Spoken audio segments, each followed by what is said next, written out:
Hello guys, welcome to RPA academy. तो आज हम लोग यहाँ पर बेसिक्स ऑफ डेरिवेटिव्स पढ़ेंगे। देखो, बेसिक्स तो नहीं पढ़ेंगे, हम थोड़ी डिफिकल्टी लेवल हाई लेकर चलेंगे। तो हमारे पास आज तीन तरह के क्वेश्चंस रहेंगे, तीन अलग अलग पार्ट्स में हम इसको पढ़ेंगे। सबसे पहले बहुत डिफिकल्ट लेवल के क्वेश्चंस हैं। अगर आप चाहते हो तो पहले लास्ट का पार्ट देख लेना, फिर आगे आ जाना। ठीक है, तो हम लोग यहाँ पर थोड़ा टफ क्वेश्चंस पहले कर रहे हैं, उसके बाद में इजी क्वेश्चंस भी करेंगे। तो यहाँ पर मिक्स्ड ऑफ क्वेश्चंस हैं। ठीक है, अगर क्वेश्चन बहुत टफ आ जाता है तो इस लेवल तक का आ जाएगा, इससे टफ नहीं आएगा। ये हिसाब लगाकर मैं चल रही हूँ, अकॉर्डिंगली मैंने आपको ये क्वेश्चन दिए हैं। वैसे 100 क्वेश्चंस होते हैं तो इतना लेवल का एक या दो क्वेश्चन आएगा, इससे ज्यादा नहीं आएगा। बट आप लोग सॉल्व कर पाओ, ये मेरी यहाँ पर इच्छा रहेगी। तो चलिए स्टार्ट करते हैं। एक फाइनेंशियल इंस्टीट्यूशन एंटर करता है into a 6 month forward contract on a non dividend paying stock when the stock price is 1000 rupees and risk free rate of interest compounded continuously 10% per annum है। After 3 months तो stock price जो है वो 1100 हो जाता है, और value of long forward position at this 3 month mark हमसे पूछा गया है। और हमें यहाँ पर आपको दे रखा है कि एक्सपोनेंशियल का वैल्यू क्या रहेगा। ठीक है, चलो, तो ये अप्रोक्सीमेटली आपको इस तरीके से दे रखा है। तो चलिए स्टार्ट करते हैं। सबसे पहले हमें देखना है स्टॉक प्राइस क्या है, एस नॉट कितना है, 1000 है। रिस्क फ्री रिटर्न्स हमारे पास में जो रेट रहेंगे वो 10%, या हम इसको 0.010 लिख सकते हैं, 0.10। ठीक है, इनिशियल कॉन्ट्रैक्ट मैच्योरिटी जो हमें टी दे रखा है वो 6 मंथ्स दे रखा है, जिसको मैं 0.5 ईयर्स भी लिख सकती हूँ। अब इसके बाद में इन्होंने बोल रखा है कि जो टाइम इलाप्स हो चुका है ना। यहाँ पर देखो, आप 3 महीने की बात कर रहे हैं ये लोग, तो स्मॉल टी ले लो इसको। स्मॉल टी कितना हो गया, 3 महीने का हो गया। अब करेंट स्टॉक प्राइस उन्होंने बोल रखा है कितना हो चुका है, यहाँ पर 1100 हो चुका है। तो इस एस टी हमारा 1100 हो गया। अब आगे आ जाओ। अब ये बोल रहे हैं कि हमारे पास अप्रोक्सीमेटली ये आपका एक्सपोनेंशियल का वैल्यू रहेगा। ठीक है, अब हमें डिलीवरी प्राइस ढूंढना है। तो अगर डिलीवरी प्राइस ढूंढना होगा तो कैसे ढूंढेंगे, K is equal to S naught e to the power R T. ठीक है, अब यहाँ पर हमारे पास एस नॉट कितना था, 1000 रुपीज था। ई टू दी पावर आर हमारे पास में कितना होगा, टी कितना होगा। तो टी हम कैपिटल लेकर चलेंगे, और हमारे पास में 0.10 था। ठीक है, स्मॉल आर हमारा, और रिस्क फ्री रेट रिटर्न्स जो थे, और हमारे पास टी कितना था, 6 मंथ्स था, जिसको हमने 0.5 ईयर्स में मेंशन किया। अब ये हमारे पास 1000 into e to the power कितना हो जाएगा, जब हमें इस तरीके से दे रखा है तो यहाँ पर हम इसको लिख सकते हैं कि हमारे पास में ये 0.05 हो जाएगा। ठीक है, अब इसके बाद में क्या करोगे आप, इसके बाद में यहाँ पर आपको वैल्यू दे रखी है ई टू दी पावर 0.05 की 1.0513, तो 1000 इंटू 1.0513 ये आपके पास आएगा। ठीक है, तो ये कितना हो जाएगा, 1051.30 हो जाएगा। तो सिंपल है कैलकुलेशन। अब आगे आ जाओ। अब यहाँ पर आपको के निकाल लिया आपने। अब वैल्यू अपनी लॉन्ग पोजीशन निकालनी है। लॉन्ग क्या होता है, सेल करना, सॉरी बाई करना, और शॉर्ट क्या होता है, सेल करना। तो अब यहाँ पर लॉन्ग फॉरवर्ड पोजीशन हमारे पास में कितना होगा, फंक्शन हम इसको निकालने के लिए S T minus K to the power minus R to the power T minus T हो जाता है। ठीक है, एक सेकेंड यहाँ पर साफ से लिख देते हैं, एक सेकेंड। ठीक है, अब यहाँ पर देखो, इसको लिखा 1100 माइनस 051.3 इंटू एक्सपोनेंशियल माइनस 0.025। तो ये आपके पास कितना बन जाएगा, 1100 माइनस 1051.3 एक्सपोनेंशियल 0.025। ठीक है, क्योंकि माइनस में लिखा है तो उसको नीचे ला सकते हैं। अब इसकी वैल्यू भी हमें दे रखी है, 1.0253 दे रखी है, तो इसको आप सॉल्व कर लेंगे वैल्यूज को। ठीक है, इसको वैल्यूज को सॉल्व कर कर आपको एक एफ मिलेगा। अब वो जो एफ होगा वो हमारे पास में जितना भी आता है अप्रोक्सीमेटली हमारा उतना आंसर होगा। ऑल्टरनेटिवली हम यहाँ पर एक और तरीके से इसको सॉल्व कर सकते हैं। एक तो ये वाला पूरा मेथड हो गया, इससे आपको फाइनल आंसर आ जाएगा। या मैं ऐसा भी लिख सकती हूँ, S T minus S naught e R to the power, ठीक है, ई एक्सपोनेंशियल आर टी। तो ये हमारे पास हो सकता है, तो उसको भी आप इस तरीके से निकाल लेंगे, 1100 माइनस 1000 इंटू ई 0.10 इंटू 0.25। तो अप्रोक्सीमेटली आपका जो आंसर है वो यहाँ पर आ जाएगा। कोई सा भी आप लिख सकते हैं, बहुत छोटा सा डिफरेंस आएगा तो वो आप ऑप्शन में आपको समझ में आ जाएगा, वो भी आपका किस में आता है, जो डेसिमल पॉइंट्स के बाद का डिफरेंस होता है, ठीक है। तो वो आपको समझ में आ जाएगा, दोनों में से जो भी आपको यूज करना है वो लॉन्ग फॉरवर्ड पोजीशन आप यहाँ पर निकाल सकते हैं फॉर्मूला यूज कर कर, ठीक है। यहाँ मैंने सारी चीजें आपको प्रोवाइड की हैं, कैसे आपको इसको करना है, तो इसको आप यहाँ से यूज कर कर निकाल लेना, ठीक है। चलो आगे आ जाओ। In context of basic risk in the futures if an investor, basis risk है हमारे पास में, if an investor is hedging a long position in a commodity and bases strengthens become more positive or less negative unexpectedly the hedger's position is। देखो बच्चों, basis का मतलब होता है, अगर मैं बोलूं 100 बेसिस पॉइंट्स, तो व्हाट आई मीन इज यहाँ पर 1%, ठीक है। अब बेसिस रिस्क जब मैं बोल रही हूँ तो मैं यहाँ पर बस इतना ही बोल रही हूँ कि या तो ये बढ़ेगा या तो कम होगा इंटरेस्ट रेट हमारा, राइट। ऐसे ही हमारे पास बेसिस होता है आपका, अगर फॉरवर्ड हेजिंग पोजीशन हमारे पास करेंसीज चल रही है या कुछ चल रहा है, तो स्पॉट प्राइस हमारा क्या है माइनस हमारा फ्यूचर प्राइस क्या होगा। तो अब यहाँ पर हमसे पूछा है कि आपके पास में जो बेसिस है, ठीक है, वो स्ट्रेंथन कर रहा है अनएक्सपेक्टेड वे में, तो हैजर की पोजीशन क्या होगी। हैजर कौन है, जिसको पोजीशन यहाँ पर प्रोटेक्शन के लिए चाहिए। तो आप यहाँ पर क्या करेंगे, आप यहाँ पर शॉर्ट हेजिंग समझेंगे सबसे पहले तो, ठीक है। तो हमें यहाँ पर समझना होगा कि एक शॉर्ट हेजिंग क्या है।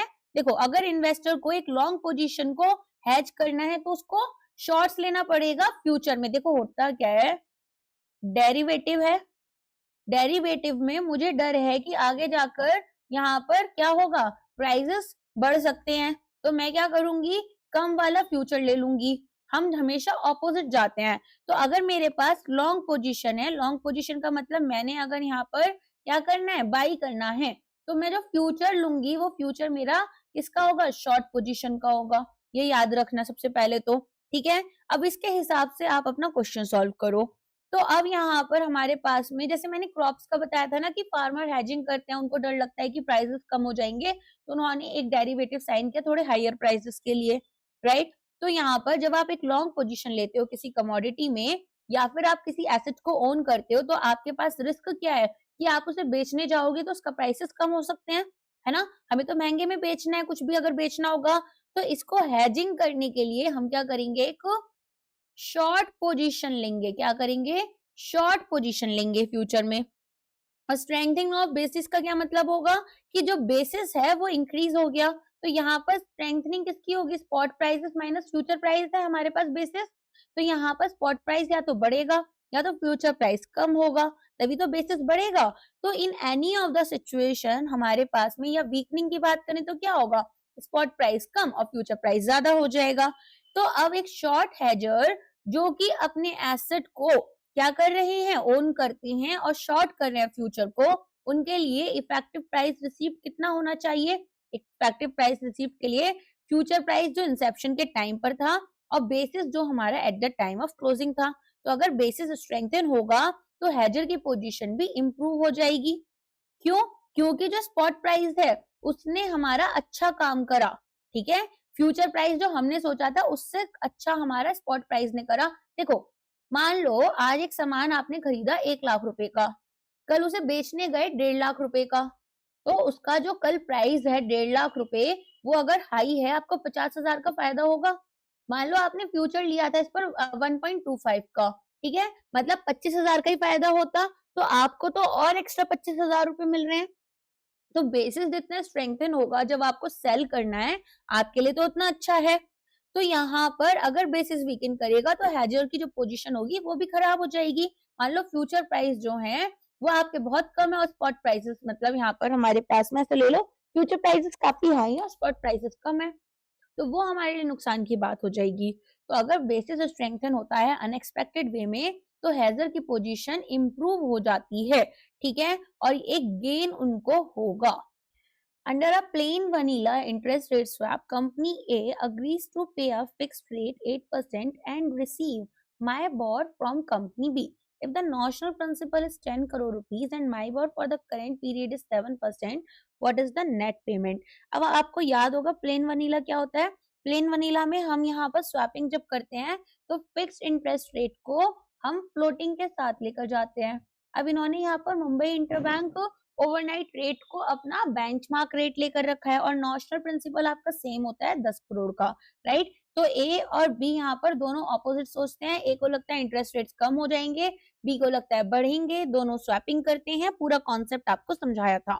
तो अब यहाँ पर ध्यान से समझना कि कंपनी ए पे करेगी, ये पूछ रहे हैं कि भाई नेट पेमेंट यहाँ पर कितनी होगी। तो इसको हमारे पास जो बैंक होते हैं, बैंक इनको क्या करते हैं, इंटरमीडिएट करते हैं, राइट। तो अब देखो सबसे पहले हमारे पास नॉशनल प्रिंसिपल कितना है। नॉशनल प्रिंसिपल हमें 10 करोड़ का दे रखा है। एक सेकेंड, हाँ 10 करोड़ का दे रखा है। अब इसके बाद में कंपनी कितना इंटरेस्ट पे कर रही है, 8% का, और कंपनी बी यहाँ पर हमें माइबॉर दे रही है 7% का। तो जो फिक्स पेमेंट कंपनी ए करेगी वो 10 करोड़ का 8%, दैट इज यहाँ पर 80-100,000 करेगी, ठीक है।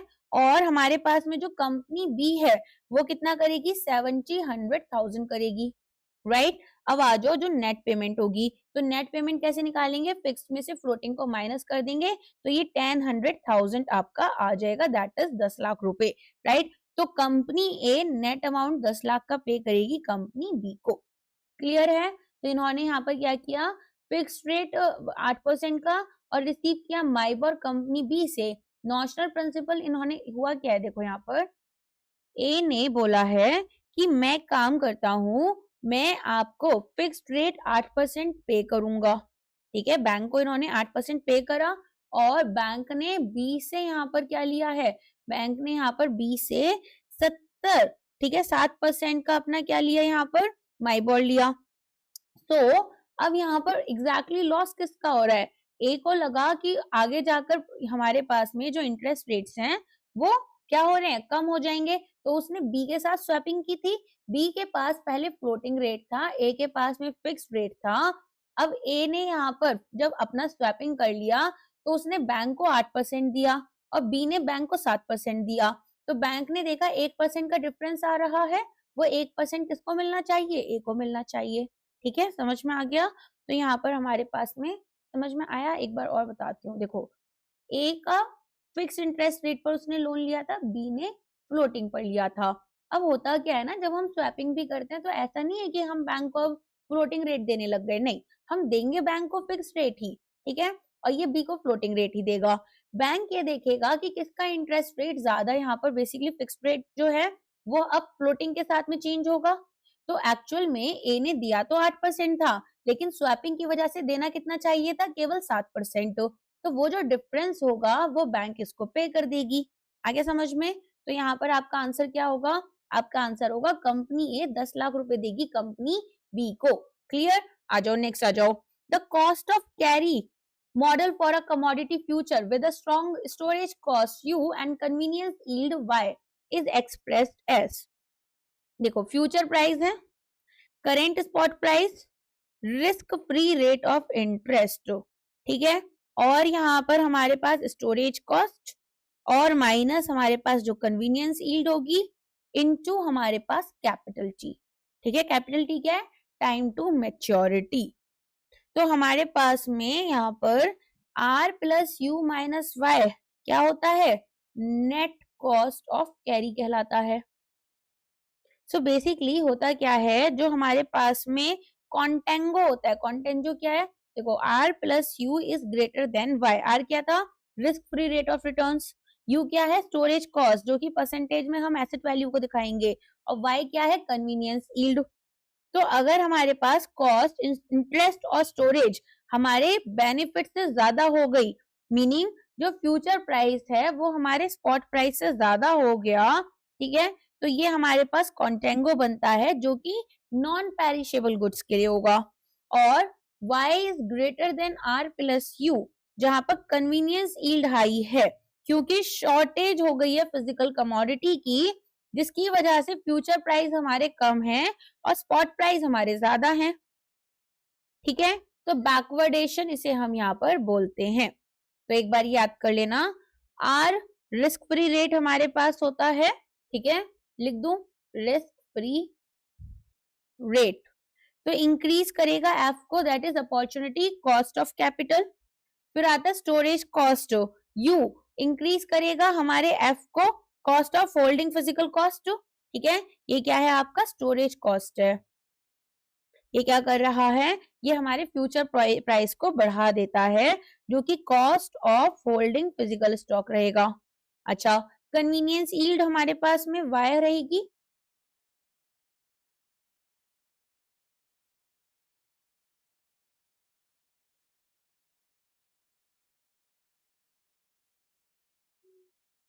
ये हमारे पास डिक्रीज करती है एफ को, क्योंकि हमारे पास जो बेनिफिट है ऑफ होल्डिंग फिजिकल स्टॉक वो हम देखते हैं। ठीक है, तो बेसिकली आपको ना ये जो क्वेश्चन है ये मैच द फॉलोइंग या फिर स्टेटमेंट बेस्ड कर आ सकता है।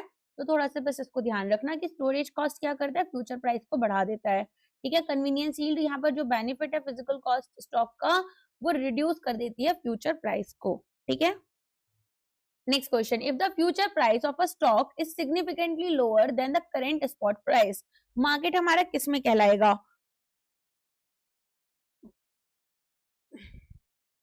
देखो ये होता है हमारा नॉर्मल मार्केट सिचुएशन, जिसको हम कॉन्टेंजो भी बोलते हैं। ठीक है, अब यहाँ पर हमारे पास में जो फ्यूचर प्राइस है वो usually higher than spot price होता है, क्योंकि हमारे पास जो कॉस्ट ऑफ कैरी है, कॉस्ट ऑफ कैरी क्या होता है, इंटरेस्ट और स्टोरेज। लेकिन हमारे पास कुछ यहाँ पर स्पेसिफिक कंडीशंस जो हैं वो फ्लिप करती हैं इस रिलेशनशिप को। तो हमारे पास बैकवर्डेशन होगा। सबसे पहले तो हाई कन्वीनियंस यील्ड, तो कमोडिटी मार्केट में अगर कोई शॉर्टेज होगी तो जो बेनिफिट है फिजिकली होल्डिंग द एसेट का, ठीक है, राइट नाउ कन्वीनियंस यील्ड वो हमारी आउटवे कर जाती है कॉस्ट ऑफ कैरी को। अच्छा, अब यहाँ पर हो सकता है कि स्टॉक मार्केट में जो स्टॉक है वो बहुत अच्छा डिविडेंड पे कर रहा है। ठीक है, फ्यूचर कॉन्ट्रैक्ट एक्सपायर होने से पहले, तो फ्यूचर प्राइस हमारे लोअर हो जाते हैं स्पॉट प्राइस से। अगर इन्वेस्टर्स को लग रहा है कि प्राइस जो एसेट का वो बहुत शार्पली फॉल कर जाएगा फ्यूचर में, तो फ्यूचर प्राइस भी हमारे हो सकते हैं फ्यूचर ट्रेड करें डिस्काउंट पर। तो प्राइस रिलेशनशिप हमारे पास फ्यूचर अगर स्पॉट से ज्यादा है, ठीक है, तो कंटेंजो मार्केट बनता है, और उल्टा होगा तो बैकवर्डेशन की तरफ जाओगे। तो सॉरी, अगर हमारे पास में नेगेटिव है कंटेंजो बनेगा। ठीक है, और अगर हमारे पास में बैकवर्डेशन है तो पॉजिटिव बनेगा। यहाँ पर नॉर्मल मार्केट होता है, यहाँ पर शॉर्टेज हो जाती है हमारे पास, या फिर डिमांड हाई हो जाती है। ये आपके पास कॉन्टेंजो जो होता है वो आप देखेंगे जो रोल यील्ड है वो नेगेटिव है, लॉस हो रहा होगा यहाँ पर, और यहाँ पर आपको गेन हो रहा होगा, तो ये पॉजिटिव होगा। ठीक है, तो मार्केट हमारा बैकवर्डेशन में यहाँ पर इस क्वेश्चन में कहलाएगा कब, जब हमारे पास फ्यूचर प्राइस जो है स्टॉक के वो सिग्निफिकेंटली लोअर है स्पॉट से। ओके, ये दोनों चीजें याद कर लो, इतना ही काफी रहेगा। Which of the following best describes marking to market process in future contract? देखो, मार्किंग टू मार्केट हमारे पास क्या होता है कि भाई पूरे दिन फ्लक्चुएशन हुई, लेकिन एंड ऑफ द डे हमारे पास क्या करंट प्राइस है, राइट। तो मार्क टू मार्केट यहाँ पर डिस्टिंग्विश किस में से कर रहा है, फ्यूचर और फॉरवर्ड में कर रहा है। ठीक है, क्योंकि हम यहाँ पर डेरिवेटिव कॉन्ट्रैक्ट्स की बात करेंगे, तो हमारे पास जो फॉरवर्ड्स होते हैं, फॉरवर्ड्स केवल मैच्योरिटी पर ही सेटल होते हैं। लेकिन जो फ्यूचर होते हैं, फ्यूचर तो आप एग्जिट पोजीशन ले सकते हो, अपना जो भी लॉस वगैरह है उतना मार्जिन मनी अपना डिपॉजिट कर कर। तो यहाँ पर फ्यूचर्स हमारे हर सिंगल डे क्या हो रहे हैं, सेटल हो रहे होते हैं। ठीक है, जरूरी नहीं है कि मैच्योरिटी पर ही हो। तो जब हमारा ट्रेडिंग डे एंड होगा तो एक्सचेंज डिटरमिन करेगा सेटलमेंट प्राइस को। अगर प्राइस मूव करेगा आपके फेवर में तो प्रॉफिट आपके मार्जिन अकाउंट में आएगा, और अगर लॉस होगा तो मार्जिन अकाउंट से पैसा कट जाएगा। ये तो मैंने बहुत अच्छे से समझा रखा है आपको। तो मेंटेनेंस याद है आपको, मैंने वो एक फार्मर का क्रॉप्स का एग्जांपल दे रखा है, आई थिंक मैक्रोनी का दिया था या कॉटन का दिया होगा आपको मैंने। ठीक है, और यहाँ पर मैंने आपको फॉरवर्ड और फ्यूचर समझाए थे, जिसमें मैंने बताया था कि फ्यूचर हमारा सेफ होता है क्योंकि मार्जिन अकाउंट होता है। फॉरवर्ड में हम दो दोस्त आपस में कॉन्ट्रैक्ट करते हैं, कोई मार्जिन अमाउंट नहीं होती है, और पहले तो हम भरोसा कर लेते हैं अपने दोस्तों पर और फिर वो हमें धोखा दे जाते हैं। ठीक है, कुछ लोगों के फ्रेंड्स होते हैं, मेरे फ्रेंड्स ऐसे बिल्कुल भी नहीं है, तो मैं ऐसा कुछ नहीं बोलूंगी, मेरे फ्रेंड्स बहुत अच्छे हैं। तो यहाँ पर मार्जिन अकाउंट जो होता है वो दो अनोनिमस पार्टीज के बीच में होता है, क्योंकि दोनों एक दूसरे को नहीं जानते हैं, भरोसा नहीं करेंगे, तो पहले मार्जिन अकाउंट में एक्सचेंज इनसे पैसा रखवा लेता है। ठीक है, तो यहाँ पर अगर बैलेंस आपका एक सर्टेन लेवल के नीचे चला जाएगा, जिसको हम मेंटेनेंस मार्जिन बोलते हैं, तो मार्जिन कॉल आएगी, एक्सचेंज कॉल कर कर बोलेगा बेटा पैसा डालो। ठीक है, तो यहाँ पर आपको इनिशियल मार्जिन जो है वो मेंटेन करनी रखती है। अब बताओ क्या होगा, ये बोल रहे हैं वन टाइम सेटलमेंट है at the end of the contract. तो ये कब होता है वन टाइम सेटलमेंट? फॉरवर्ड में। Daily adjustment of the margin account to reflect profits और losses based on the closing price. Margin account future के बारे में, यही हमारा करेक्ट हो जाएगा। Process of physical delivery of asset, हमने इसको फॉरवर्ड को या फ्यूचर को यहाँ पर मान लिया, कमोडिटी के ऊपर था, मैंने सामान बेचा, मेरे यहाँ से सामान चला गया, जिसने खरीदा उसके पास पहुंच गया। ठीक है। Calculation of initial margin by the exchange, यहाँ पर हमारे पास में इनिशियल मार्जिन रिक्वायरमेंट हमें पता चलेगी कितनी होगी। फिर बोल रहे हैं ये आपका फॉरवर्ड कॉन्ट्रैक्ट पर है, नहीं, फॉरवर्ड कॉन्ट्रैक्ट आपके किस पर होते हैं? ओटीसी पर होते हैं। फ्यूचर कॉन्ट्रैक्ट किस पर होते हैं? ईटीएफ पर होते हैं, एक्सचेंज ट्रेडेड फंड्स, राइट। चलो, अगर 1 ईयर का फॉरवर्ड प्राइस गोल्ड का 75,000 है, स्पॉट प्राइस 70,000 है, रिस्क फ्री रेट 5% है, आर्बिट्रेटर शुड, देखो अब समझो ना इसको बहुत ही सिंपल सा फॉर्मूला है, इसको लिख सकते हो, F asterisk is equal to S naught into 1 plus R to the power T. तो स्पॉट प्राइस कितना है आपका? स्पॉट प्राइस है 70,000, ठीक है। रिस्क फ्री रिटर्न्स कितने मिल रहे हैं? 0.05, और टी आपके पास टाइम कितना है? 1 साल का है, ठीक है। तो यहाँ पर अब आप इसको निकालेंगे तो 1 प्लस 0.05 से इसको मल्टीप्लाई करेंगे, कुछ आपके पास अमाउंट आएगी, एक्स मान लेती हूँ मैं, इसको कैलकुलेट कर लेंगे अभी।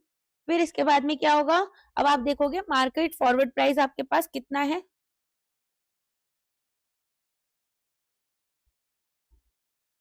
ठीक है। फिर आप देखोगे आपके पास में अभी जो थियोरेटिकल फॉरवर्ड प्राइस आता है वो कितना है, तो वो यहाँ पर आपका 73,000 के अराउंड आ रहा है, ठीक है। अब यहाँ पर आई थिंक नहीं 73,000 नहीं, रुको एक बार चेक कर लेते हैं, 73,500 आएगा, ठीक है। तो अब यहाँ पर क्या करना है, यहाँ पर आपको इसको देखना है, देखो जो हमारे पास में मार्केट फॉरवर्ड प्राइस है वो ज्यादा है देन जो हमारा थियोरेटिकली आता, राइट। तो एक कैश और कैरी आर्बिट्रेज अपॉर्चुनिटी यहाँ पर हमें आ जाती है।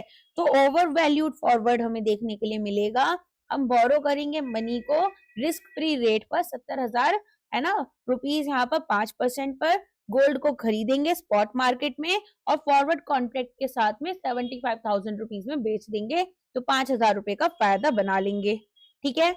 अच्छा, अब यहाँ पर हमारे पास में लॉक इन करना हमने ऐसा, लेकिन जब 1 साल कंप्लीट हुआ, 1 साल कंप्लीट होने के बाद में हमने जब लोन पे करा, तो लोन कितने में पे करोगे आप? 0.50% यहाँ पर आपका, ठीक है। तो इसके अकॉर्डिंग ये आपके पास 73,500 रुपीज आया। प्रॉफिट कितना कमाया आपने? 75,000, 73,500 आपने इंटरेस्ट पे कर दिया, तो यहाँ पर आपके पास 1,500 रुपीज रिस्क फ्री रिटर्न हुआ। होता क्या है, कॉन्सेप्ट समझते हैं। तो एक आर्बिट्रेटर क्या होता है, देखो वो इंसान जिसने वहां से लोन लिया जहां पर इंटरेस्ट रेट कम थे, ठीक है, जहां इंटरेस्ट रेट्स कम थे, और कहां पर इन्वेस्ट करा? जहां पर इंटरेस्ट रेट्स हाई थे।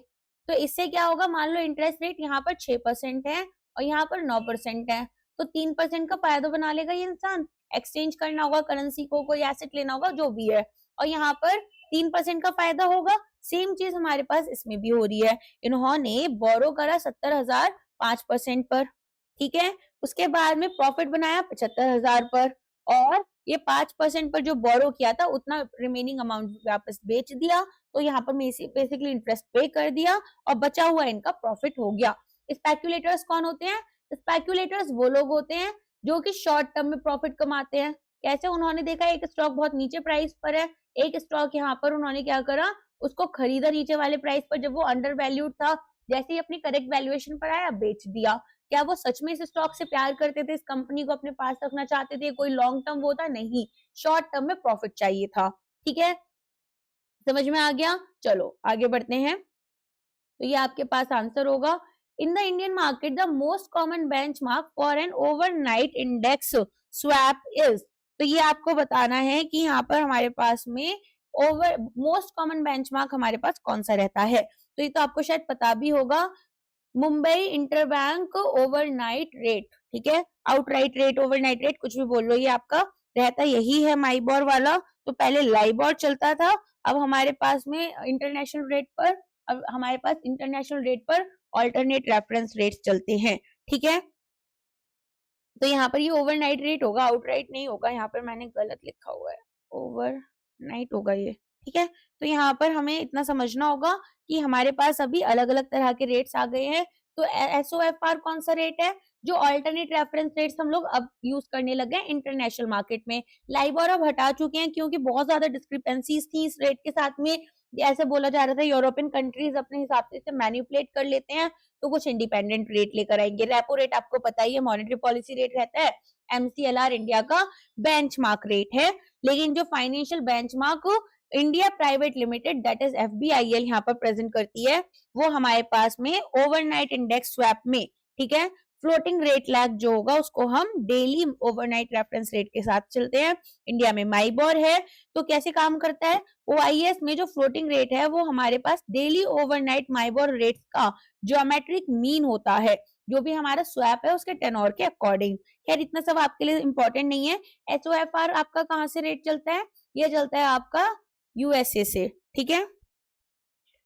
लाइबोर तो बिल्कुल डिस्कंटिन्यू ही कर दिया, और MCLR इंटरनल बेंचमार्क रेट है जिसको हमारे पास में बैंक्स लोन देते हैं तब यूज करते हैं, ठीक है।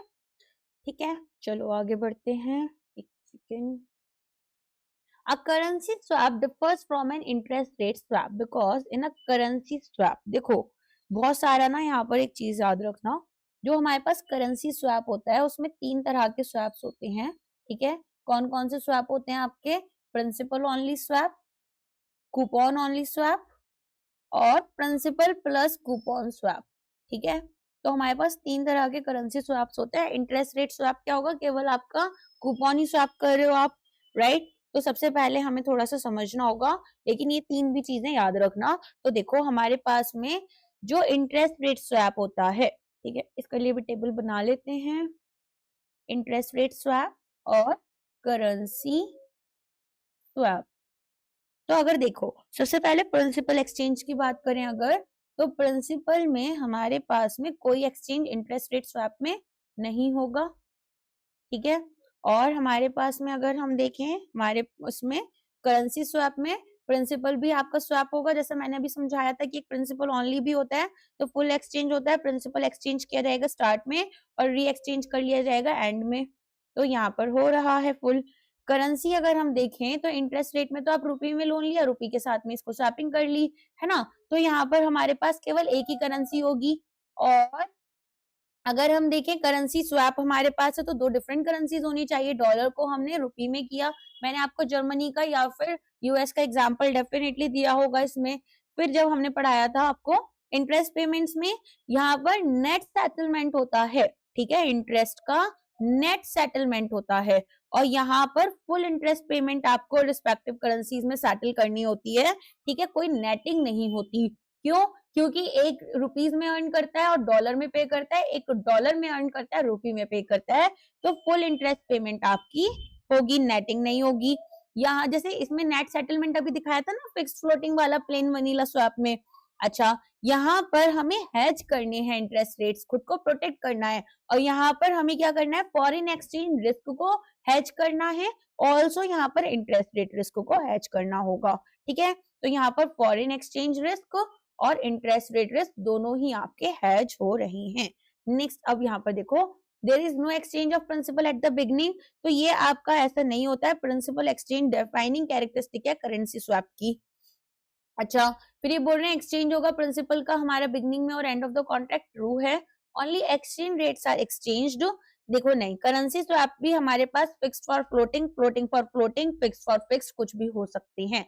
फ्लोटिंग फॉर फ्लोटिंग में क्या होता है याद है आपको, 2 अलग अलग बेंचमार्क्स होते थे, जैसे माइबोर को मान लो रेपो रेट के साथ में, या MCLR को मैं रेपो रेट के साथ में लिंक कर अलग अलग इनको एक्सचेंज कर रही हूँ, कुछ भी हो सकता है, ठीक है। टी बिल्स और माइबोर ज्यादा लेकर चलते हैं, अगर हमारे पास एग्जाम्पल में या एग्जाम में कोई क्वेश्चन आता है तो टी बिल और माइबोर के बीच में क्वेश्चन आ जाएगा कि टी बिल को आपने माइबोर से और माइबोर को आपने टी बिल के साथ में एक्सचेंज किया है।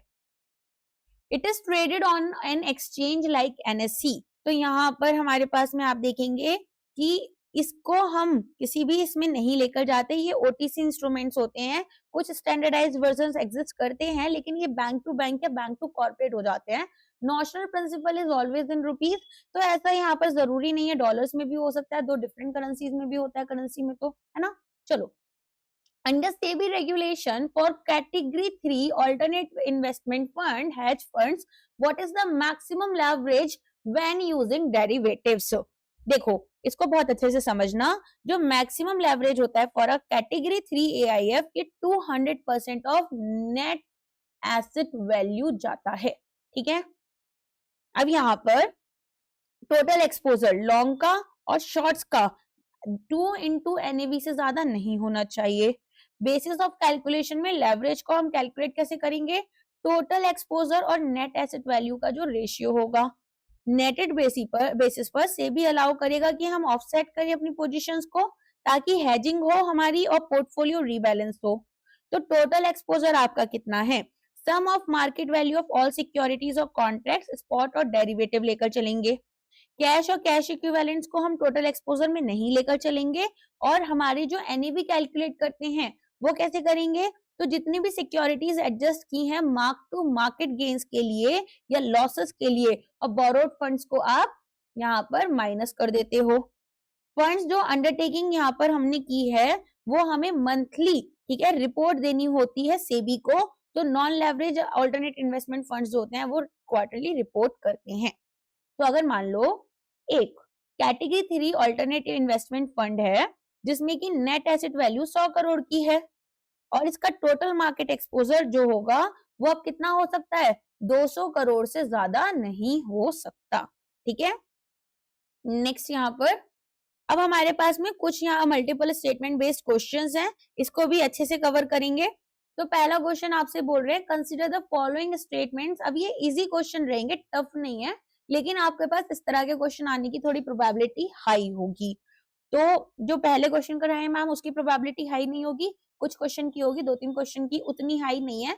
बट अगर मान लो एकदम ही एग्जामिनर का हो गया कि भाई बहुत बच्चे सिलेक्ट हुए हैं, छाटो एकदम, वरना बहुत सारे इंटरव्यू लेने पड़ेंगे तो ऐसे में फिर क्या होगा, पेपर टफ कर सकते हैं। तो अगर पेपर टफ कर देंगे तो हम उसकी भी प्रिपरेशन करेंगे, हमारे बच्चे तो जाएंगे भाई, पेपर क्लियर करके आएंगे, है ना। चलो, तो यहाँ पर हमारे पास में consider the following statements regarding forward contract. They are private bilateral agreements जो कि ट्रेड नहीं हो रही है एक्सचेंज पर।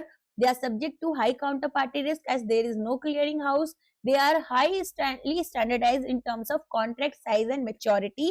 प्रॉफिट और लॉसेस जो होते हैं वो सेटल किए जाते हैं daily via mark to market. तो आपको आंसर बताना है कि कौन सा करेक्ट होगा।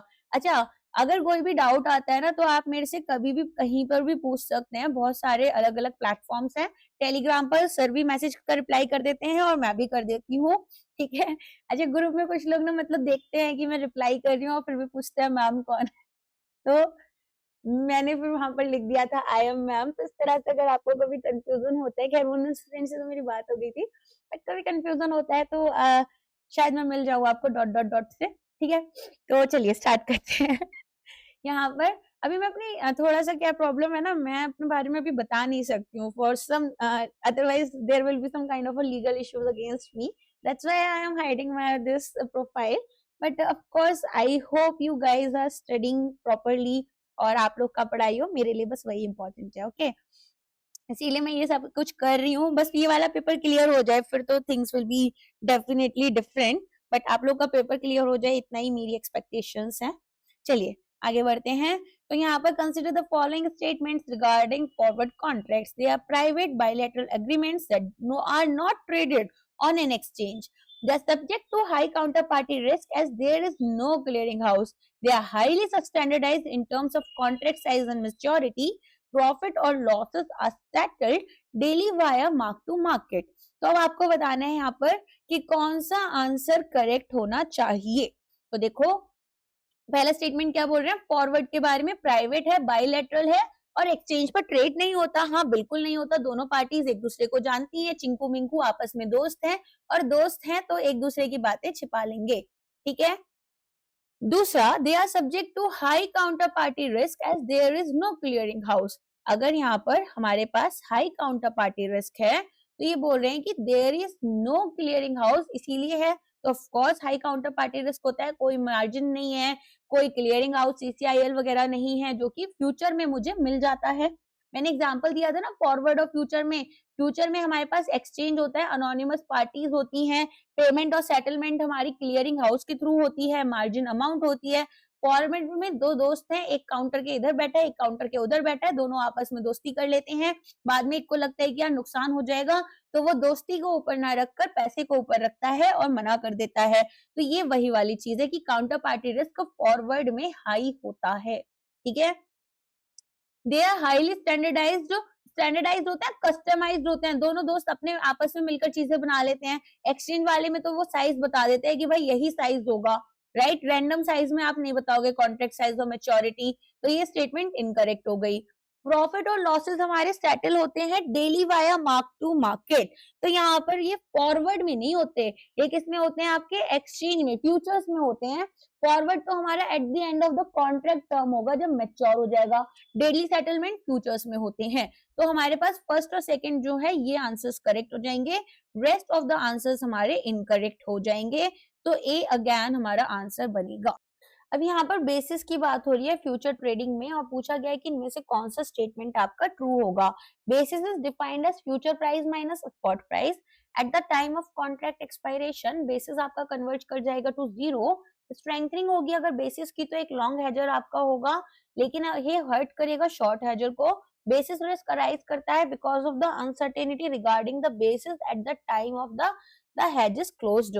तो अब आपको बताना है कौन सा स्टेटमेंट यहाँ पर करेक्ट और कौन सा इनकरेक्ट होगा। सबसे पहले तो बेसिस का फॉर्मूला क्या बताया था मैंने आपको, यहाँ पर spot price minus future price. ठीक है, तो स्ट्रेंथनिंग और वीकनिंग के लिए ये बहुत इंपॉर्टेंट डेफिनेशन है, अदरवाइज चीजें नेगेटिव चली जाएंगी, इसीलिए हम ऐसा नहीं करेंगे, इसको करेक्ट नहीं बताएंगे। ठीक है, दूसरा यहाँ पर आपसे बोल रहे हैं कि eight the time of contract expiration basis convert कर जाएगा जीरो, तो ये बात सच है, मतलब स्पॉट प्राइस आपका फ्यूचर प्राइस के बराबर हो गया, है ना।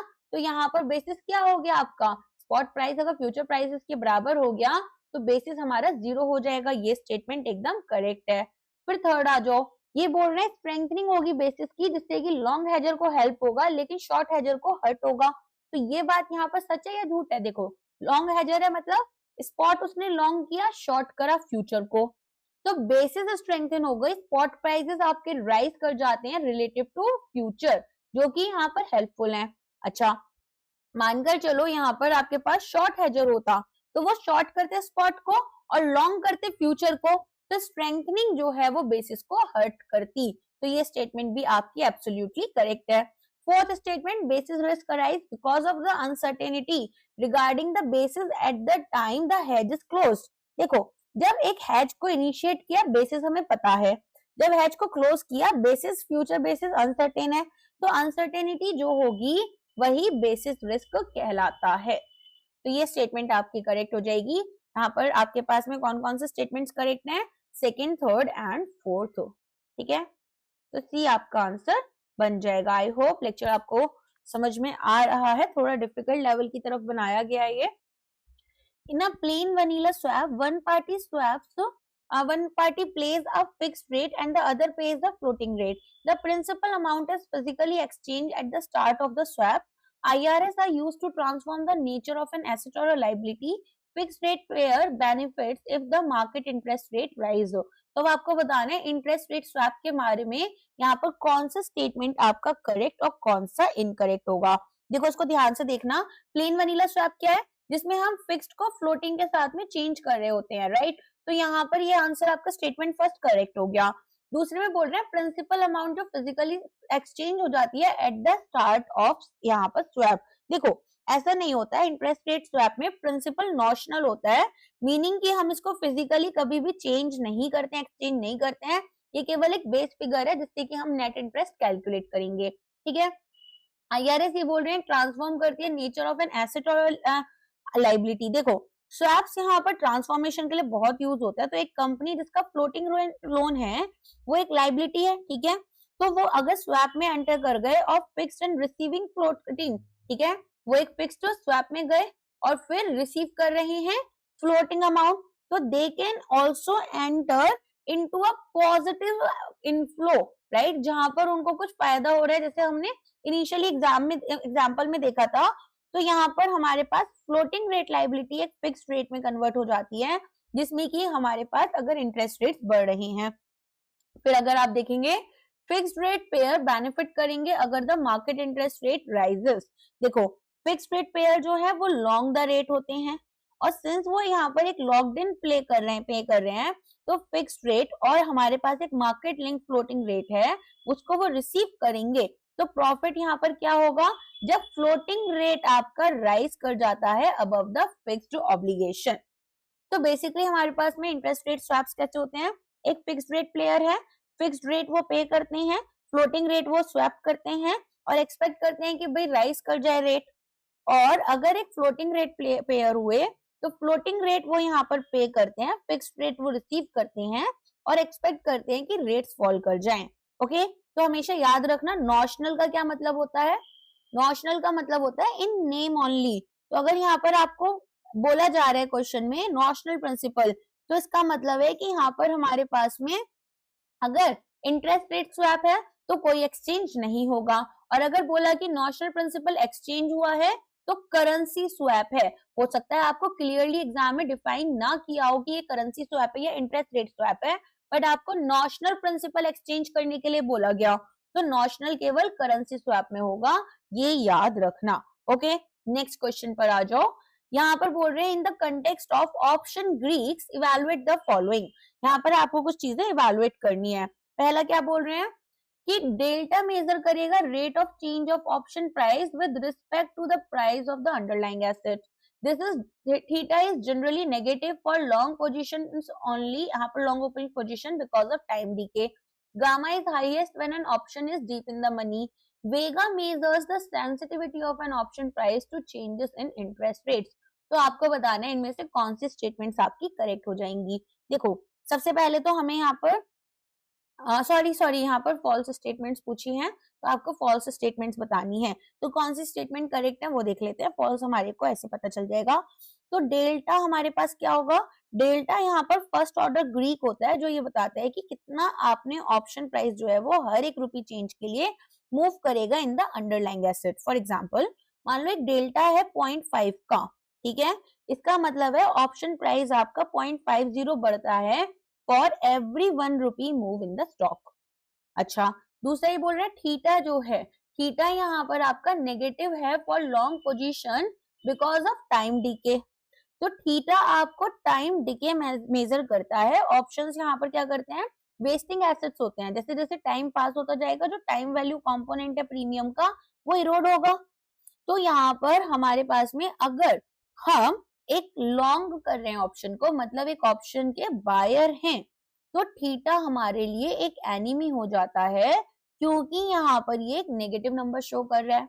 तो फर्स्ट स्टेटमेंट करेक्ट है, सेकंड करेक्ट है। थर्ड पर आ जाओ। Gamma is highest when an option is deep in the money. देखो गामा क्या मेजर कर रहा है, rate of change of delta measure कर रहा है कि क्या होगा। अब यहाँ पर हमारे पास में गामा जो है वो कब हाईएस्ट होता है, जब ऑप्शन एट द मनी है। एट द मनी में क्या होगा, एट द मनी में आपके यहाँ पर जो प्रीमियम आपने पे किया है, ठीक है, आपको जो स्पॉट प्राइस है और आपका स्ट्राइक प्राइस वो इक्वल हो जाता है, राइट। तो यहाँ पर हमारे पास में हम कब हाईएस्ट है, ये एट द मनी पर हाईएस्ट है। तो अगर ऑप्शन हमारा डीप में है, इन द मनी है, राइट, या आउट ऑफ द मनी है, तो डेल्टा स्टेबल होता है नियर या फिर 1 और 0। तो गामा हम बोल सकते हैं बहुत लो है। स्टेटमेंट 4 पर आ जाओ। Vega measures the sensitivity of the option price to changes in interest rates. तो वेगा आपको क्या मेजर कर देता है, सेंसिटिविटी ऑफ ऑप्शन प्राइस, ठीक है, जिसमें कि वोल्टिलिटी हमें पता चल पाती है ना कि इंटरेस्ट रेट्स। यहाँ पर सेंसिटिविटी टू इंटरेस्ट रेट्स हमें मेजर कैसे करते हैं, हम रो के थ्रू करते हैं। ओके, तो आपको यहाँ पर क्या क्या चीजें याद रखनी है, अगर डेल्टा है तो अंडरलाइंग एसेट प्राइस के लिए सेंसिटिविटी हम मेजर करेंगे और पीक पर ये आईटीएम में होगा, ठीक है, इन द मनी में, और अप्रोच करेगा 1.0। अगर गामा है तो गामा में आपके पास क्या होगा, गामा में यहाँ पर चेंज इन डेल्टा आप चेक करते हैं और यहाँ पर आपके पास एट द मनी होगा, एटीएम लिख देते हैं। थीटा में आपके पास टाइम डीके होता है, ये भी एट द मनी होगा। वेगा में आपके पास में इम्प्लाइड वोल्टिलिटी होगी, ये भी एट द मनी होगा। और रो में आपके पास इंटरेस्ट रेट्स होते हैं जो कि डीप आईटीएम होते हैं, ठीक है। तो गामा और वेगा क्यों मैटर करता है हमारे एग्जाम के लिए, क्योंकि gamma risk, high gamma expiry की तरफ है फॉर एटीएम ऑप्शन, जो कि पिन रिस्क हमें यहाँ पर कैलकुलेट कर देता है जब डेल्टा फ्लिप करेगा रैपिडली बिटवीन 0 to 1। और वेगा और वोल्टिलिटी, बायर्स जो है ऑप्शन के, वो वोल्टिलिटी को चाहते हैं कि वो इंक्रीज हो जाए, पॉजिटिव वे का हो, जबकि सेलर्स चाहते हैं कि वोल्टिलिटी क्रश हो जाए, नेगेटिव वे का हो। ओके, तो यहाँ पर आपके स्टेटमेंट्स थर्ड एंड फोर्थ जो है वो फॉल्स हो जाते हैं। ठीक है, चलो आगे बढ़ते हैं। अब यहाँ पर आपके पास में आइडेंटिफाई द करेक्ट स्टेटमेंट्स, क्या आइडेंटिफाई करना है, करेक्ट स्टेटमेंट्स आइडेंटिफाई करने हैं, किसके regarding, SEBI regulation for derivatives in India.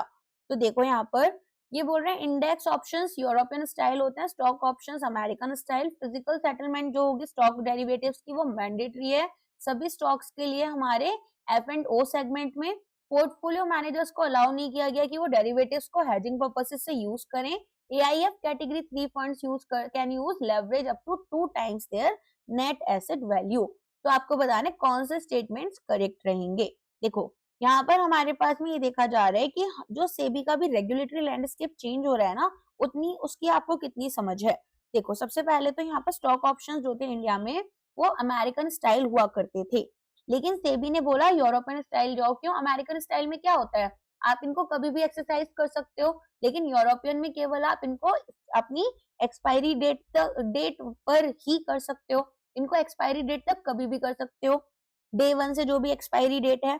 तो करेंटली हमारे जो इंडेक्स ऑप्शन है और जो स्टॉक ऑप्शन है दोनों ही सी के अकॉर्डिंग जाएंगे। अब स्टेटमेंट 2 की बात करें, फिजिकल सेटलमेंट हो रहा है स्टॉक डेरिवेटिव्स का, मैंडेटरी है सभी स्टॉक्स के लिए इन द F&O सेगमेंट। तो यहाँ पर अक्टूबर 2019 में सेबी ने फिजिकल सेटलमेंट मैंडेटरी किया सभी स्टॉक डेरिवेटिव्स के लिए, फ्यूचर भी और ऑप्शन भी, ठीक है। तो यहाँ पर हम देखेंगे कि अगर आप होल्ड करते हो एक इन the money position, in the money क्या पॉजिटिव हो आप मतलब आपको यहाँ पर गेन हो रहा है अंटिल आपकी एक्सपायरी, तो आप एक्चुअली डिलीवर या रिसीव करते हो अंडरलाइन शेयर्स को, रेदर देन कि इनको केवल कैश डिफरेंस को सेटल कर लो, ठीक है। फिर स्टेटमेंट 3 यहाँ पर पोर्टफोलियो मैनेजर्स के लिए कह रहे हैं ये अलाउड ही नहीं है इनको डेरिवेटिव यूज करना। क्यों नहीं अलाउड होगा, ये तो सेबी के पोर्टफोलियो मैनेजर रेगुलेशंस जो होती हैं उसमें भी बोला गया है कि डेरिवेटिव्स को हेजिंग और पोर्टफोलियो रीबैलेंसिंग दोनों के लिए यूज कर सकते हैं, प्रोवाइडेड कि जो टोटल एक्सपोजर है वो total asset under management of the client से ऊपर ना जाए। फिर ये बोल रहे हैं AIF कैटेगरी 3 फंड्स जो हैं वो लेवरेज करते हैं up to 2 times their NAV। देखो ऑल्टरनेटिव कैटेगरी 3 AIF जो होते हैं वो अकेली ऐसी कैटेगरी है जो लेवरेज और कॉम्प्लेक्स डेरिवेटिव स्ट्रेटजीज को यूज करते हैं। तो सेबी नॉर्म्स के अकॉर्डिंग जो ग्रॉस एक्सपोजर है वो 2 times देयर NAV नहीं जा सकता। ओके, समझ में आ गया। तो हमारे पास यूरोपियन स्टाइल में फिजिकल होता है या कैश होता है, फिजिकल स्टॉक के लिए कैश इंडेक्स के लिए सेटलमेंट और कॉम्प्लेक्सिटी इजियर टू प्राइस की तरफ जाती है, ठीक है। अमेरिकन में तो एनी टाइम बिफोर और एट एक्सपायरी रहेगा, हिस्टोरिकली कैश या फिजिकल होता था और काफी कॉम्प्लेक्स भी होता है। अच्छा, एक चीज याद रखना, अगर ऑल्टरनेटिव इन्वेस्टमेंट फंड कैटेगरी 1 और 2 हैं तो लिमिटेड यूज ऑफ डेरिवेटिव्स होगा, केवल हेजिंग के लिए यूज कर सकते हो। कैटेगरी 3 में आप लेवरेज कर सकते हो 2 times NAV। और अगर स्टॉक F&O सेटलमेंट है तो 100% फिजिकल डिलीवरी आप कर सकते हो, ठीक है। चलो अब आ जाओ केस स्टडी बेस्ड क्वेश्चंस पर। तो यहाँ पर एक spot price non dividend paying stock का दे रखा है, 6 महीने का फ्यूचर प्राइस दे रखा है, रिस्क फ्री रेट दे रखा है, कंपाउंड कर रहा है कॉन्टिन्यूसली, थियोरेटिकल फेयर वैल्यू पूछी है। अब हमारे पास में जो डेटा दिया गया उसी के अकॉर्डिंग हमें ये बताना है कि आर्बिट्रेजर कौन सी पोजीशन लेगा और अप्रोक्सीमेट रिस्क फ्री प्रॉफिट हमें कितना हो रहा है, ठीक है। तो अब इसका ना हम लोग अलग अलग से सॉल्व करेंगे। देखो सबसे पहले तो हमें याद रखना है डेटा, तो स्पॉट प्राइस हमें 2000 दे रखा था, टाइम टू मैच्योरिटी हमें 0.5 इयर्स, 6 महीने दे रखा है, हम 0.5 इयर्स लेंगे। रिस्क फ्री रेट हमारे पास में 0.10 दे रखा था, कॉन्टिन्यूस हमारे पास में अगर कंपाउंडिंग जो है वो हो रही है, और e टू द पास 0.05 1.0513, ठीक है। तो ये हमें यहाँ पर ये वाली वैल्यू दे रखी है। अब थियोरेटिकल फेयर वैल्यू निकालनी थी पहले क्वेश्चन में, तो फॉर्मूला क्या होता है यहाँ पर, F is equal to S into e to the power R and T। तो हम एक्सपोनेंट कैलकुलेट करते हैं 0.10 into 0.5 which is equal to 0.05। अब वैल्यू यहाँ पर अप्लाई करेंगे तो ये आपके पास 2,000 into e to the power 0.05 आ जाएगा which is equal to 2000 into 1.0513 which is equal to 21062 ठीक है। फिर आ जाओ आर्बिट्रेज के ऊपर। तो यहाँ पर अब हम कंपेयर करेंगे मार्केट प्राइस फ्यूचर का थ्योरेटिकल फेयर वैल्यू के साथ में। तो हमारे पास में ये हो गया 2150 और फेयर वैल्यू हमारे पास हो गई 2102.60। फिर फ्यूचर मार्केट वैल्यू हमारे पास फ्यूचर थ्योरेटिकल वैल्यू से बड़ी है यहाँ पर, ठीक है। तो अब यहाँ पर इसको निकालना है। आज मैंने लिख लिया है क्योंकि अभी मैं इससे थोड़ी देर पहले क्वेश्चन कर रही थी ना, मेरे से गड़बड़ हो गई थी क्या हुआ था कि वैल्यूज मेरे को 7350 था और मैंने 73 ही याद रखा था। चलो, तो यहाँ पर हम क्या देखते हैं कि जो फ्यूचर प्राइस है वो हमारा ओवर प्राइस हो गया। तो जो आर्बिट्रेजर हैं वो क्या करेंगे, वो एक्सपेंसिव एसेट को यहाँ पर सेल कर देंगे और चीपर वन को बाय करेंगे, ठीक है। तो कैश एंड कैरी आर्बिट्रेज होता है, बाय करो स्टॉक को इन द स्पॉट मार्केट, ठीक है, कितने पर 2000 रुपए पर। फिर सेल करोगे फ्यूचर कॉन्ट्रैक्ट में 2150, कितना प्रॉफिट हो गया 150। तो बाय करेंगे स्टॉक को, ठीक है। हमसे पोजीशन पूछी थी ना आर्बिट्रेजर की क्या होगी। देन रिस्क फ्री प्रॉफिट का क्वेश्चन था, एक सेकेंड। हाँ, what is the approximate risk free profit the arbitrageur can lock in per share. अब देखो इसको कैसे निकालना है। देखो यहाँ पर प्रॉफिट क्या होगा, F market minus F theoretical. तो हमारे पास एक वैल्यू तो 2150 माइनस 2102.60, ठीक है। तो ये हमारे पास आंसर आएगा 47.60। अब ब्रेक डाउन करो कैश फ्लो का 6 महीने में। तो इनफ्लो जो हमें फ्यूचर का हुआ वो ये वाला हो गया, आउटफ्लो जो हमने लोन पे करा वो ये वाला हो गया, तो प्रॉफिट कितना हुआ ये वाला हो गया। समझ में आ गया। तो अगर एफ हमारा फ्यूचर प्राइस जो है मार्केट का फ्यूचर थ्योरेटिकल से ज्यादा है, हम कहते हैं ओवर प्राइसिंग हो गया। कैश एंड कैरी क्या होगा, बाई स्पॉट सेल फ्यूचर। और अगर एफ मार्केट हमारा कम हो गया फ्यूचर थ्योरेटिकल से, तो अंडर प्राइस होगा reverse cash and carry sell spot buy future. Clear. Next आ जाओ, hedging with options. A portfolio manager holds 10 crore worth of stocks to protect against a market crash over the next month. She decides to use Nifty put options. Current Nifty index is 22,000. Beta of her portfolio is 1.2. Each Nifty contract has a lot size of 50. अब यहाँ पर आपको कुछ चीजें दे रखी हैं, ठीक है। सबसे पहले यहाँ पर how many Nifty put option contracts are required to fully hedge the portfolio. If the Nifty falls by 10%, the portfolio follows its beta. What will be the approximate loss in the portfolio value. देखो सबसे पहले तो यहाँ पर अपना फटाफट से data लिख लेते हैं। पोर्टफोलियो वैल्यू है 10,000 करोड़ की, ठीक है। मार्केट क्रैश के टाइम पर यहाँ पर निफ्टी पुट ऑप्शन यूज किया गया है। पुट ऑप्शन क्या था, right to sell. Current Nifty index हमारा 22,000 है और बीटा हमारे पोर्टफोलियो का 0.12। देखो यहाँ पर पोर्टफोलियो वैल्यू 10 करोड़, ठीक है, इसको हम बीपी लिख सकते हैं। इंडेक्स लेवल हमारे पास में 22,000 दे रखी है। पोर्टफोलियो का जो बीटा दे रखा है वो हमें 1.2 दे रखा है। लॉट का जो साइज दे रखा था वो 50 दे रखा था। और जो कॉन्ट्रैक्ट वैल्यू है वो हमें निकालनी होगी।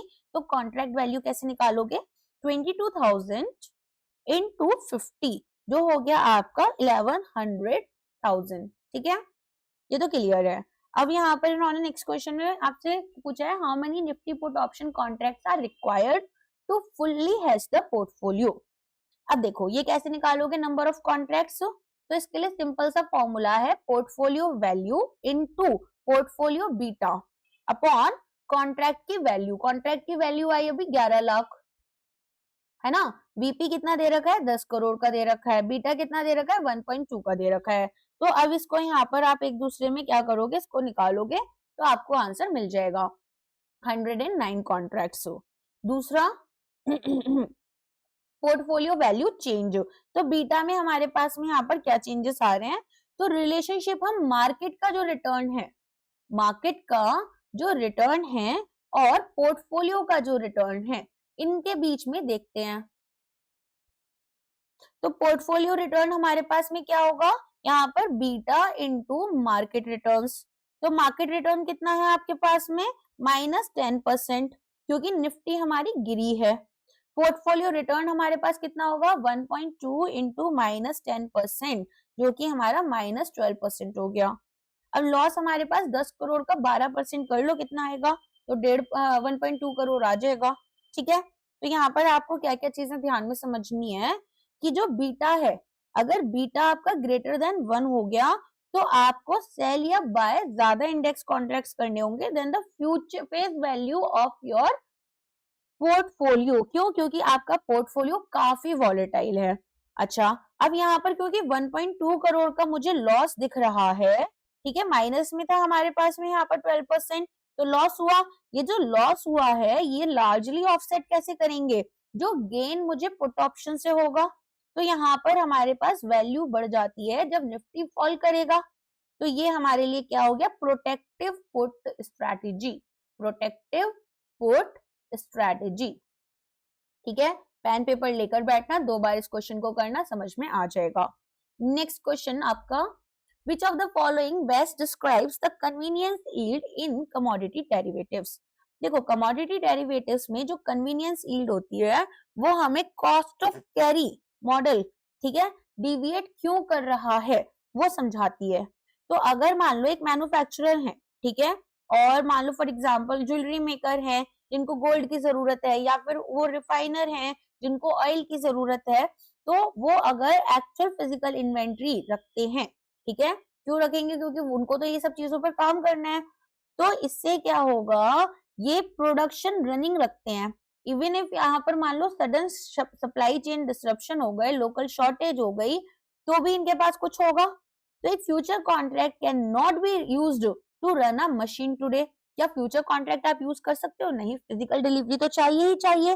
तो यहाँ पर केवल आप फिजिकल स्टॉक ही अपने पास रखोगे। अच्छा, प्राइस पर क्या इम्पैक्ट होगा, तो जब कन्वीनियंस यील्ड होती है वो हाई है मान लो, ठीक है, कब होगी, जब इन्वेंट्री हमारे पास लो है या इन्वेंट्री की डिमांड बहुत हाई है, तो स्पॉट प्राइस हमारा राइज कर जाता है relative to the future price. Formula adjustment करो, F is equal to S into E, R plus S minus Y to the power T।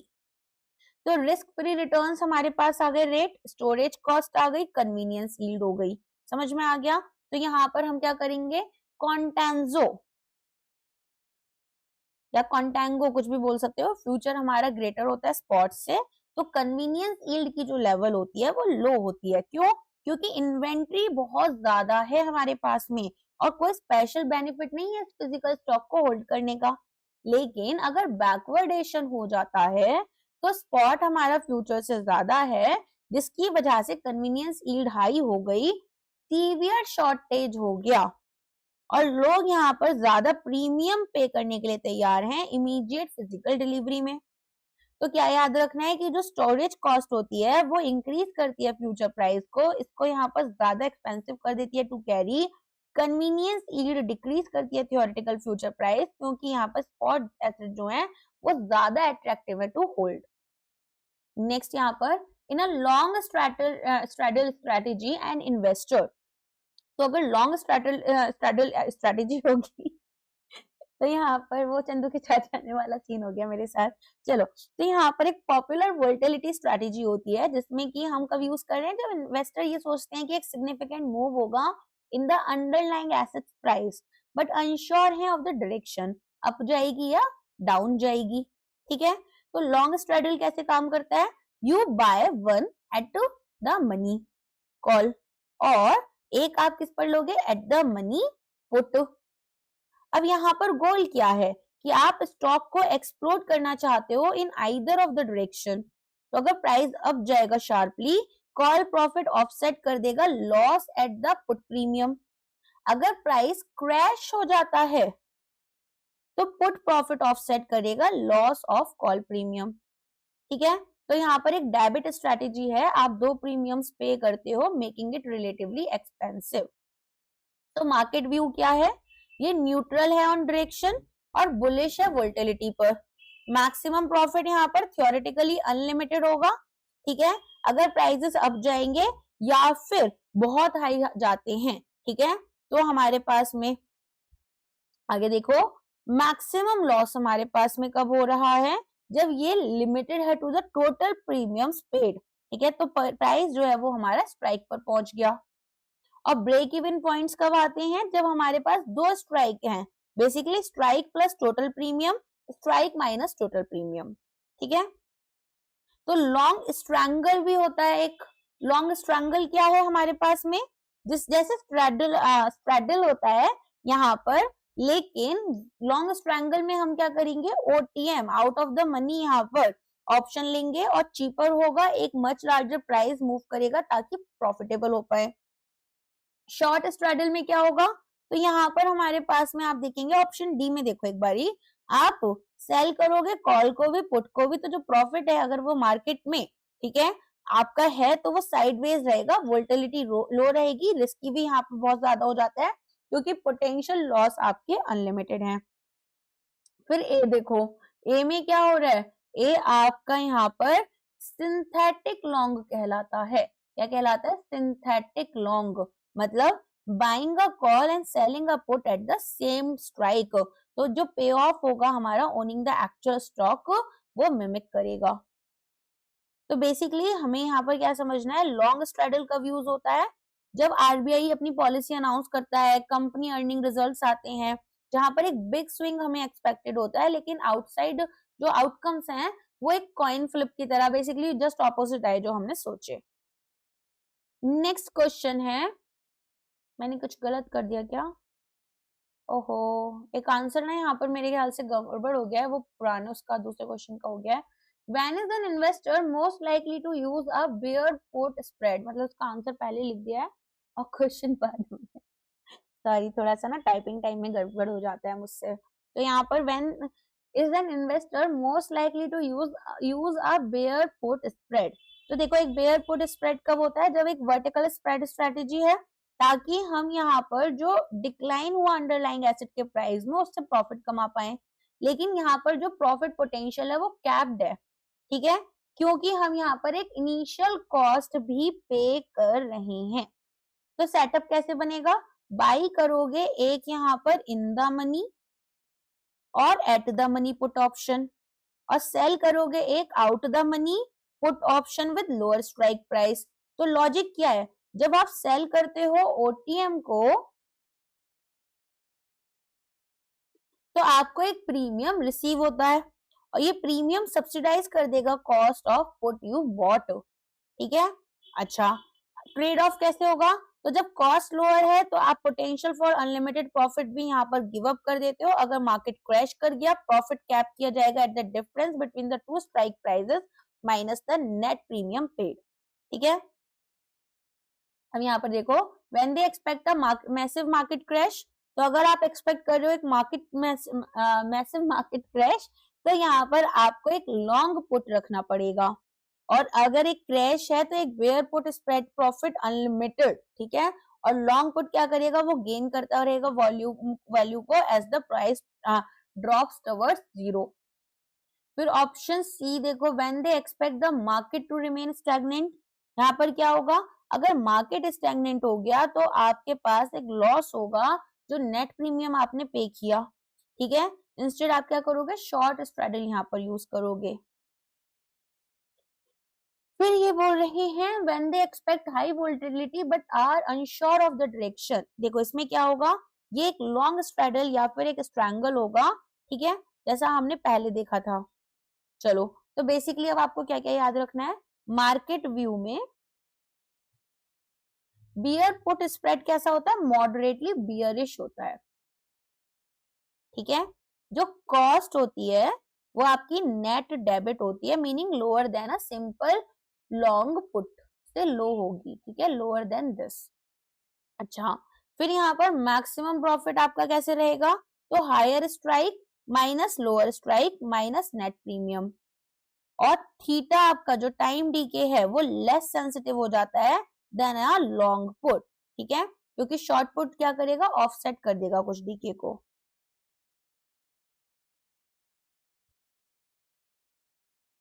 What happens to the value of a call option if the volatility of the underlying stock increases? देखो यहाँ पर हमें थोड़ा समझना होगा कि जो call और पुट ऑप्शन है इनकी एक पॉजिटिव वेगा बनती है, मीनिंग की जो प्राइसेस हैं वो सेम डायरेक्शन में मूव करेंगे जैसा कि हमारी वोल्टिलिटी है। तो देखो इसमें ना थोड़ा असिमेट्रिकल नेचर समझनी होगी। देखो मान लो अगर वोल्टिलिटी इंक्रीज हुई तो स्टॉक का हायर चांस है कि ये यहाँ पर एक मैसिव मूव ले लेगा। तो अगर एक कॉल बायर है, एक मैसिव मूव अपवर्ड होगा तो अनलिमिटेड प्रॉफिट, और लोअर हो गया तो डाउनवर्ड पोटेंशियल, मतलब आपका लॉस ही लॉस है, अप साइड होता है आपका प्रॉफिट। ठीक है, अगर वोल्टिलिटी भी इंक्रीज हो जाती है, चांस यहाँ पर मैसिव मूव डाउनवर्ड करेगा, कॉल बायर का लॉस भी लिमिटेड हो जाएगा क्योंकि उन्होंने जो प्रीमियम पे किया है। अब वो ये केयर नहीं करते कि स्टॉक यहाँ पर 10 रुपए से गिर रहा है या 10,000 से गिर रहा है, तो जो लॉस है वो यहाँ पर आपका अनलिमिटेड ना होकर क्या हो गया, सेम रह जाएगा। समझ में आया?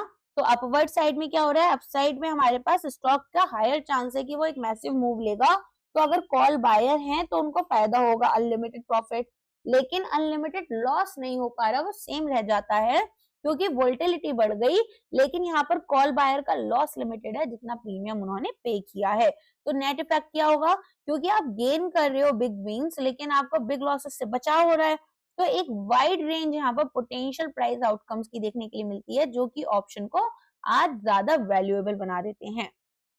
ठीक है, तो वेगा क्या है, वो यहाँ पर मेजर करता है रिलेशनशिप को। एक कॉल ऑप्शन अगर उसका वेगा 0.15 है तो प्राइस इंक्रीज हो जाते हैं by 0.15 for every 1% increase in volatility. और टाइम वैल्यू में क्या होगा, वोल्टिलिटी किसका कंपोनेंट था, time value of an option, तो वोल्टिलिटी अगर बढ़ेगी तो यहाँ पर टाइम वैल्यू भी एक्सपेंड करेगा। तो क्या याद में रखना है, हायर रिस्क यहाँ पर लोअर करता है प्राइसेस को।